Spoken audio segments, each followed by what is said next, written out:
This is Module 9 of IDIS online training for CDBG entitlement grantees. In Module 9, we will learn how to create and approve drawdown vouchers for CDBG activities. After this brief set of slides, we will walk through the process in IDIS to create a draw and to approve a draw. If you have not already done so, you may want to download and print the course materials from the website before watching the module. A drawdown in IDIS records the use of CDBG funds against a specific eligible activity. If the drawdown includes entitlement funds, the information will be sent to the locked system, which will then wire transfer the funds to the grantee's bank account. Drawdown vouchers can also include program income and revolving loan funds.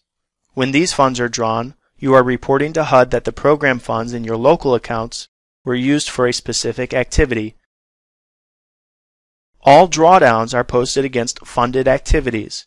In order to draw funds for an activity, the activity must be open and there must be a balance of funds to draw. To process a drawdown voucher for payment, you will need 2 staff members involved.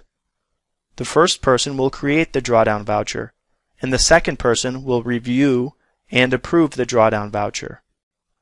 The voucher creation and approval cannot be done by the same person.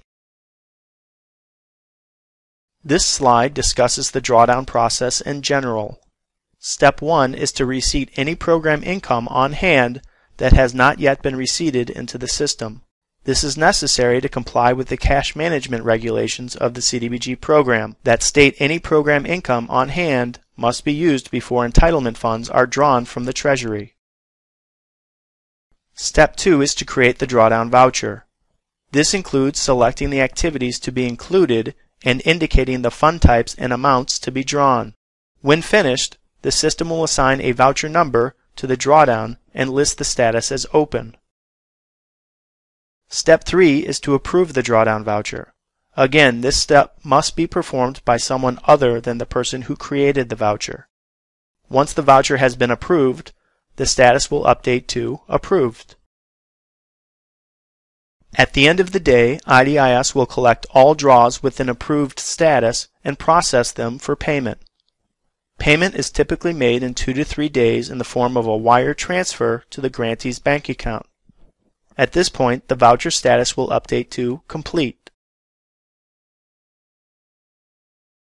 There will be occasions where you may need to revise the drawdown information for an activity, such as when the activity draws more funds than it actually needed, or when an activity is found not to be eligible for CDBG. When the amount in question can be used to satisfy immediate cash needs, the grantee can revise the incorrect drawdown instead of wiring the funds back to HUD.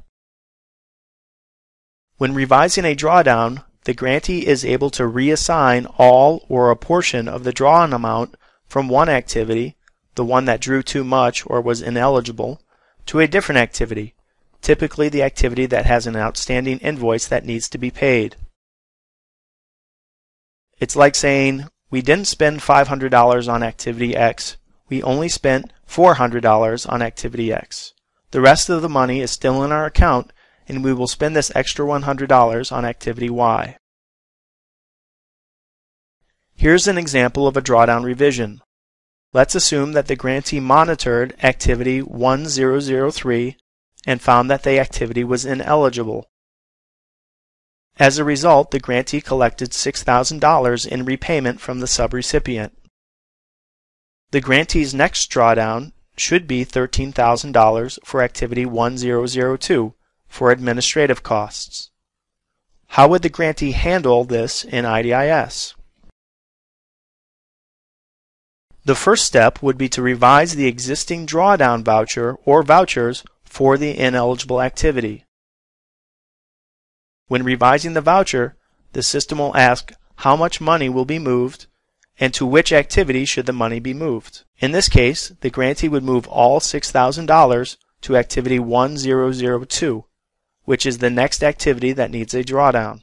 Once the revision is complete, the system would reflect that the $6,000 was not used for the ineligible activity, but rather for administration. If the ineligible activity had no other draws, the grantee could then update the activity status to canceled. For the administrative costs, the grantee needed $13,000. Since the grantee already has $6,000 in its local account from the repayment, it would create another voucher for the difference, which is $7,000, to satisfy its cash needs. When the amount in question cannot be utilized quickly, the grantee may be required to wire transfer the funds back to HUD. When this happens, HUD will post a negative drawdown in IDIS to reflect the repayment of funds. All negative CDBG drawdowns will be posted against activity number 2, which represents all of the grantee's CDBG expenditures before going live in IDIS. Once HUD posts the negative drawdown, it is up to the grantee to revise the negative draw from activity number 2 to the activity that originally drew down the funds. Until that happens, the grantee will not be able to utilize the returned funds. It's recommended that you work very closely with the HUD Technical Assistance Unit when making this revision. The next portion of this module will walk you through the process of creating a drawdown and then approving the drawdown.